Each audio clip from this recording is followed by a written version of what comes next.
Hit and run के मामले में 10 साल की सजा और 7 लाख रुपए का जुर्माना यानी कि आर्थिक दंड का प्रावधान ये धारा करती हैं। अगर किसी रोड एक्सीडेंट में पीड़ित की मौत हो जाती है और ड्राइवर वहां से भाग जाता है, यानी कि जैसे टक्कर मारकर वो भाग जाता है, तो ऐसी स्थिति में कहीं ना कहीं जो है 10 साल की सजा और 7 लाख रुपए का जुर्माना उसको देना होगा। लेकिन ये हम विस्तार से समझेंगे, कानूनी मामला क्या है और कानूनी धाराएं क्या हैं, इसे हम विस्तार समझेंगे। तो आपने बड़े स्तर पर ये आंदोलन को देखा होगा, इससे कहीं ना कहीं आम लोगों की जिंदगी पर प्रतिकूल प्रभाव पड़ा। आपने देखा होगा कि जब बड़े स्तर पर आंदोलन प्रदर्शन किया गया, धरना प्रदर्शन किया गया ड्राइवरों के द्वारा, चालकों के द्वारा, मोटर एसोसिएशन के द्वारा, तो कहीं ना कहीं आप देखिए कि जो आवागमन की सुविधा थी, जो लोगों को एक स्थान से दूसरे स्थान पर जाने के लिए बस थी, वो बाधित हो गई। ड्राइवरों ने वाहन चलाना बंद कर दिया और डीजल, पेट्रोल, फल सब्जियों की जो सप्लाई थी वो बाधित हो गई। इससे कहीं ना कहीं आम लोगों की जिंदगी बाधित हुई।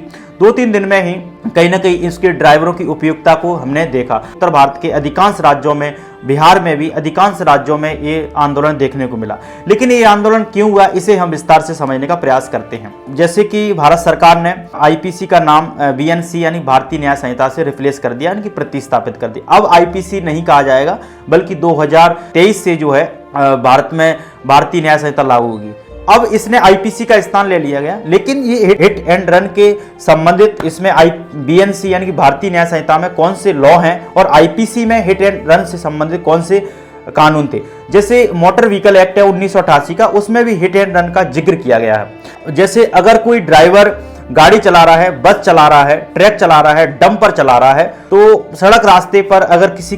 कोई व्यक्ति घायल हो जाता है, किसी की सड़क हादसे में मौत हो जाती है, यानी कि एक्सीडेंट हो जाता है, दुर्घटना हो जाती है, रोड एक्सीडेंट हो जाता है, तो रोड एक्सीडेंट में अगर वो व्यक्ति घायल होता है या फिर उसकी मौत हो जाती है या मृत्यु हो जाती है, तो ऐसी स्थिति में जो आईपीसी की कुछ धाराएं थी, वो आईपीसी की 3 धारा लागू होती थी। तो लेकिन इसमें अधिकतम सजा का प्रावधान 2 साल था, तो अधिकतम 2 साल की ही सजा होती थी। उसमें से एक धारा थी 289, आईपीसी की धारा 289 थी, यानी कि 279 धारा ये कहती है, यदि कोई ड्राइवर के द्वारा यदि कोई सार्वजनिक स्थान पर यानी कि सार्वजनिक मार्ग पर किसी चालक के द्वारा, या डंपर चालक हो सकता है, 2 पहिया चालक हो सकता है, या टैक्सी ऑटो ड्राइवर हो सकता है,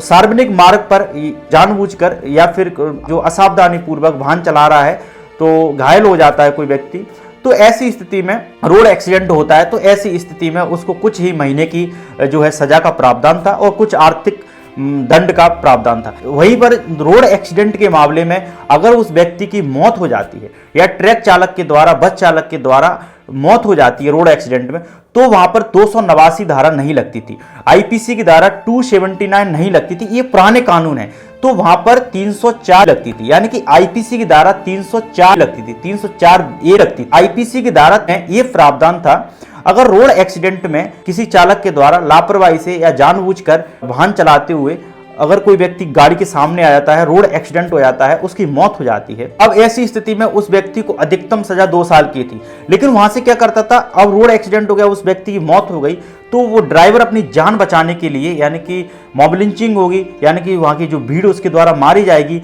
या पकड़ा जाएगा, जेल होगी, कारावास होगी, आर्थिक दंड का सामना करना पड़ेगा, तो ऐसी स्थिति में ड्राइवर जो था, चालक था, वो भाग जाता था, वाहन के साथ भाग जाता था, तो इसे हिट एंड रन का केस माना जाता था। लेकिन इसमें देखा जाए तो पता ही नहीं चलता था कि कौन ड्राइवर था, तो पुलिस को भी जांच पड़ताल करने में काफी कठिनाइयां होती थी। लेकिन कुछ हिट एंड रन के मामले से एक धारा और थी 338 इस धारा भी कहीं ना कहीं हिट एंड रन से जुड़ी है। अगर कोई व्यक्ति किसी पर हमला करता है या किसी को जान लेने का प्रयास करता है या किसी व्यक्तिगत हमला उस पर करता है, तो ऐसी स्थिति में 338 धारा लगती थी। यदि कोई व्यक्ति किसी पर व्यक्तिगत हमला करता है, उसको जान लेने का प्रयास करता है, तो ये धारा उस पर लगती थी। ऐसी स्थिति में भी 2 साल का अधिकतम सजा होती थी और 2 साल की अधिकतम सजा होती थी। कुछ आर्थिक दंड जो है, यानी कि जुर्माना जो कोर्ट के द्वारा निर्धारित किया जाएगा, वो आर्थिक दंड लगाया जाता था, आरोपित किया जाता था। लेकिन ये जो धारा है वो तो आईपीसी में इनका जिक्र किया गया, इन धाराओं का तो उल्लेख आईपीसी में किया गया, यानी कि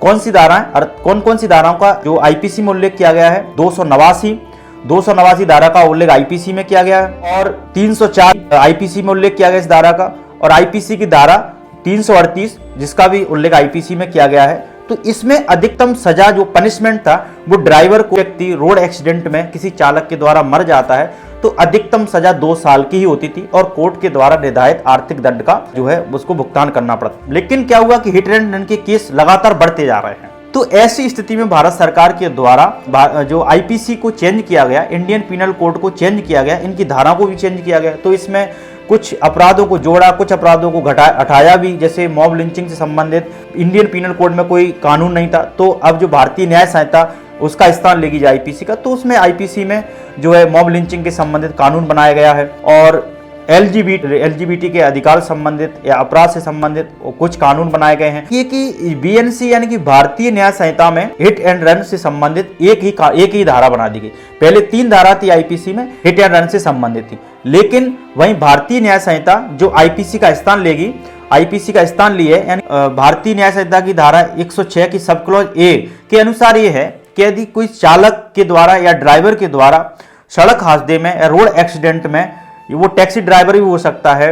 बस ड्राइवर भी हो सकता है, ट्रक ड्राइवर भी हो सकता है, बस ड्राइवर भी, डंपर ड्राइवर भी हो सकता है, टैक्सी ड्राइवर भी हो सकता है, ऑटो ड्राइवर भी हो सकता है, या 2 पहिया जो वाहन चालक भी हो सकता है, उसके द्वारा रोड एक्सीडेंट में किसी व्यक्ति की दुर्घटना हो जाती है और ये इंटेंशनली नहीं है, मतलब गैर इरादतन तरीके से हत्या होती है और मतलब यही है कि लापरवाही से गाड़ी चला रहा था, जानबूझकर गाड़ी चला रहा था। तो ऐसी स्थिति में अगर रोड एक्सीडेंट में किसी व्यक्ति की मौत हो जाती है, यानी कि पीड़ित की मौत हो जाती है और वो व्यक्ति स्पॉट पर भी तुरंत एक्सीडेंट के बाद, यानी कि रोड एक्सीडेंट के बाद सीधा जो है नज़दीकी थाने में या पुलिस को इन्फॉर्म करता है या मजिस्ट्रेट को इन्फॉर्म करता है, तो ऐसी स्थिति में अधिकतम जो सजा जो उस ड्राइवर को मिलेगी 5 साल की सजा का प्रावधान है। भारतीय न्याय संहिता की धारा 106A के तहत 5 साल की अधिकतम सजा उसको होगी। रोड एक्सीडेंट में किसी की मौत हो जाती है और वो पुलिस, नजदीकी पुलिस स्टेशन को या मजिस्ट्रेट को सूचित कर देता है। लेकिन यहीं पर क्या होता है कि दूसरी धारा 106B, यानी कि 106B जो धारा है उसमें ये प्रोविजन है, इसे 106(2) भी कहा जाता है। इसमें ये प्रोविजन है यदि कोई ड्राइवर गैर इरादतन तरीके से, यानी कि नॉन इंटेंशनली, उसका कोई इरादा नहीं है बल्कि जानबूझकर या फिर केयरलेस तरीके से असावधानी पूर्वक गाड़ी चला रहा है, वो गाड़ी चलाते हुए रोड एक्सीडेंट में किसी व्यक्ति की मौत हो जाती है, रोड एक्सीडेंट में वो व्यक्ति मर जाता है, उसकी मौत हो जाती है, चालक जो वाहन चालक है वो व्यक्ति भाग जाता है क्योंकि वो बड़ी वाहन चालक है और वो व्यक्ति भाग जाता है, तुरंत स्पॉट से भाग जाता है और वो बिना पुलिस को सूचित करते हुए, बिना मजिस्ट्रेट को सूचित करते हुए वहां से भाग जाता है। तो ऐसी स्थिति में उसको 10 साल की सजा का प्रावधान, अधिकतम 10 साल की सजा का प्रावधान किया गया है। अप टू 10 साल तक यानी 10 ईयर तक सजा का प्रावधान है और 7 लाख का जुर्माना है। यही धारा जो है यानी कि 106B यानी कि 106(2) ये धारा कहीं ना कहीं विरोध का कारण बनी। यही धारा में बड़े जो ट्रांसपोर्ट एसोसिएशन है, बस एसोसिएशन है, ट्रैक एसोसिएशन है, कि ड्राइवर से संबंधित एसोसिएशन है, संगठन है, इन्होंने बड़े स्तर पर विरोध दर्ज किया गया और कहा कि ये धारा ड्राइवरों के अधिकारों के खिलाफ है, उनके हितों के खिलाफ है और ये कहीं ना कहीं ड्राइवरों पर एक तरीके से उनको कड़ी से कड़ी सजा देने का एक तरीके से प्रयास किया जा रहा है। और AIMTC, all India motor transport Congress के द्वारा, इसके द्वारा कहा गया वैसे ही चालकों की, ड्राइवर्स की नौकरियां छोड़ रहे हैं और 27% जो ड्राइवर हैं उनकी वैसे ही भारत में कमी है और कहीं ना कहीं ये जोखिम भरा व्यवसाय है, ऑक्यूपेशन है, इसको लोग वैसे ही छोड़ रहे हैं। इसमें इस धारा के आने से लोग ड्राइवर की नौकरी छोड़ेंगे और इस प्रोफेशन में, यानी कि इस ऑक्यूपेशन में, यानी कि चालक के या ड्राइवर के ऑक्यूपेशन में लोग नहीं आएंगे। तो आप इतने कठोर कानून, इतने सख्त कानून को लागू नहीं कीजिए। लेकिन all India motor transport Congress AIMTC की बात की जाए तो इसके कहने पर बड़े स्तर पर आपने देखा होगा, इसके कहने पर या इसकी अपील पर पूरे उत्तर भारत में देखिए कि चालकों के द्वारा बड़े स्तर पर धरना, प्रदर्शन, आंदोलन देखने को मिला, यानी कि चक्का जाम उन्होंने कर दिया गया, चक्का जाम कर दिया गया। इसका कारण उन्होंने कहा कि भारतीय न्याय संहिता में जो 106B जो धारा जोड़ी गई है, जो ड्राइवर को सख्त दंड की बात करती है, आर्थिक दंड की बात करती है, तो इसकी कुछ तो फिर ड्राइवरों ने की मांग है, यानी कि AIMTC की मांग है कि भारत सरकार को, यानी कि भारत सरकार के गृह मंत्रालय को जितनी जल्दी हो इस ऐसे काले कानून को, कड़ी से सजा देने वाले कानून को, सख्त कानूनों को वापस लिया जाना चाहिए। ये कानून जो ड्राइवरों के हितों के खिलाफ है, उनके अधिकारों के हितों के खिलाफ है। तो इस कानूनों का जब वाहन चालकों के द्वारा, ड्राइवर चालकों के द्वारा विरोध किया गया, चाहे वह टू व्हीलर जो टैक्सी ऑटो ड्राइवर हो, चाहे वह ट्रक चालकों के द्वारा, डंपर चालकों के द्वारा। आपको कई राज्यों में ये आंदोलन देखने को मिले, महाराष्ट्र हो, मध्य प्रदेश हो, राजस्थान हो, हरियाणा हो, हिमाचल प्रदेश हो। ये सब के जो एसोसिएशन थे, इन राज्यों के जो एसोसिएशन थे, all India motor transport Congress यानी AIMTC के अपील से सभी छोटे छोटे चालकों के संगठनों ने, एसोसिएशन ने विरोध किया गया। उत्तर भारत में ये आंदोलन दक्षिण भारत की तुलना में अधिक सक्रिय देखने को मिला, लेकिन इसका प्रतिकूल प्रभाव आम लोगों की जिंदगी पर पड़ा, क्योंकि जब चक्का जाम हो गया, जब डंपर नहीं चल रहे, ट्रक नहीं चल रहे, वाहन नहीं चल रहे, और तो इससे कहीं ना कहीं वस्तु सेवाओं की आवागमन में बाधा हुई। जैसे आपने देखा होगा कि पेट्रोल डीजल की किल्लत होने लगी और पेट्रोल पंप पर लोगों की भीड़ होने लगी इकट्ठी, तो और वहीं पर दूध की सप्लाई बंद हो गई। ड्राइवरों ने जब स्कूल वाहन चलाना बंद कर दिए तो बच्चों भी एक स्थान से दूसरे स्थान से स्कूल नहीं जा रहे, और फल सब्जियों का आवागमन भी रुक गया। कहीं ना कहीं सप्लाई चेन, जो एक तरह की सप्लाई चेन थी, वो कहीं ना कहीं बाधित हो गई, रुक गई।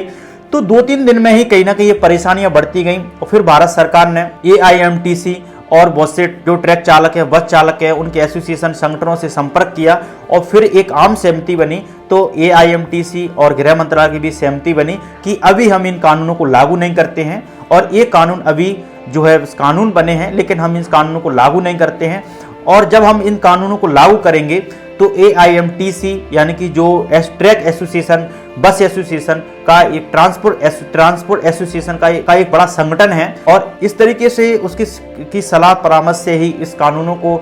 जो हम लागू करेंगे। तो अभी ये कानून लागू नहीं होते, तो AIMTC के कहने पर ही, अपील से ही ये आंदोलन आगे बढ़ा था, यानी कि आंदोलन किया था चालकों के द्वारा। अब ये आंदोलन को वापस ले लिया गया। तो अभी कोई आंदोलन अभी देखने को नहीं मिला, अभी कोई चक्का जाम नहीं है, लेकिन 4 जनवरी को गृह मंत्रालय और AIMTC की भी सहमति बनी। लेकिन सहमति ये बनी है कि AIMTC की मांग ये है कि इस प्रकार के कानून, यानी कि इतनी सख्त सजा ड्राइवर्स को नहीं दी जानी चाहिए, यानी कि हिट एंड रन के मामले में इतनी कठोर सजा और इतने 7 लाख के आर्थिक दंड का प्रावधान नहीं किया जाना चाहिए। जो AIMTC ड्राइवर, बस चालकों का ये कहना है, ट्रक चालकों का ये कहना है कि AIMTC का ये कहना है, हिट एंड रन के मामले में आप देखिए कि दुनिया में कठोर कानून है, विदेशों में इसको लेकर बड़े कठोर कानून है। तो भारत में नॉर्मल 2 ही साल की सजा थी अगर सड़क दुर्घटना में किसी चालक के द्वारा, रोड एक्सीडेंट में, अर्थात हिट एंड रन के मामले में, यानी कि तुरंत एक्सीडेंट हुआ और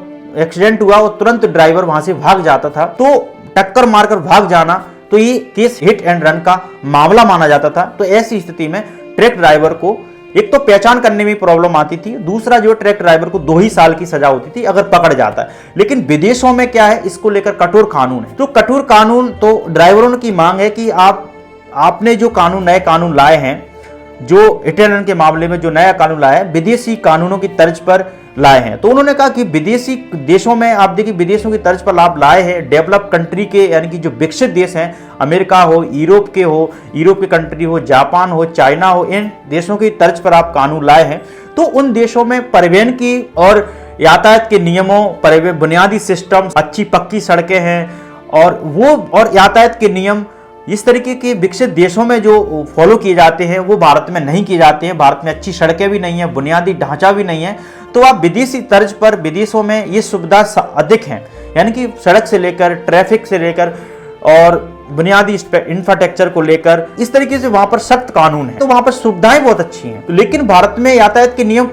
लागू ही नहीं होते हैं, सुविधा भी ठीक नहीं है। तो विदेशी तर्ज पर ऐसे कानून नहीं बना सकते। आपको अगर ऐसे कानून बनाना ही है तो फिर आप जो है भारत में विदेशी तर्ज पर भी कहीं ना कहीं बुनियादी इंफ्रास्ट्रक्चर, ट्रैफिक के नियमों को भी लागू कीजिए, तब आप ये कानून बना सकते हैं। AIMTC ने ये भी कहा कि लगभग आप ऐसे कानून ला रहे हैं, सख्त कानून ला रहे हैं, कठोर कानून ला रहे हैं, वैसे भी 27% जो ड्राइवरों की कमी भारत में है, और लोग इस प्रोफेशन में आना नहीं चाहते, और इस कानून से तो डर से और लोग प्रोफेशन में नहीं आएंगे, छोड़ देंगे जितने भी लोग प्रोफेशन में हैं। तो कहीं ना कहीं ऐसे कानून को जल्द ही वापस ले जाना चाहिए। जैसे विदेशों में क्या है कि कठोर दंड का प्रावधान है। जैसे साउथ कोरिया एक कंट्री है, उस देश में अगर कोई व्यक्ति रोड एक्सीडेंट में किसी की मौत हो जाती है चालक के द्वारा, ड्राइवर के द्वारा तो मृत्यु दंड तक का प्रावधान है, यानी कि मौत की सजा तक का प्रावधान है। वहीं अगर बांग्लादेश की बात की जाए तो बांग्लादेश में क्या है, अगर रोड एक्सीडेंट में किसी व्यक्ति की या घायल जो विक्टिम है उसकी मौत हो जाती है, जिस वाहन चालक से मौत हुई है, जिस वाहन चालक के द्वारा मौत हुई है, यानी कि ट्रक ड्राइवर हो सकता है, बस ड्राइवर हो सकता है, 2 पहिया वाहन चालक हो सकता है, उसके द्वारा मौत हुई है, तो वहां पर उसको स्पॉट पर रुकना होता है और स्पॉट पर रुककर पुलिस को बुलाया जाता है, पुलिस को तुरंत इन्फॉर्म किया जाता है। तो ऐसी स्थिति में वहां भी बांग्लादेश में भी मृत्यु दंड का प्रावधान है। अगर वो हिट रन के केस में मारकर भाग जाता है, हिट एंड रन, तो उसने टक्कर मारी और वहां से भाग गया, तो पुलिस को इन्फॉर्म नहीं किया, तो ऐसी स्थिति में उसको मृत्यु दंड दिया जा सकता है।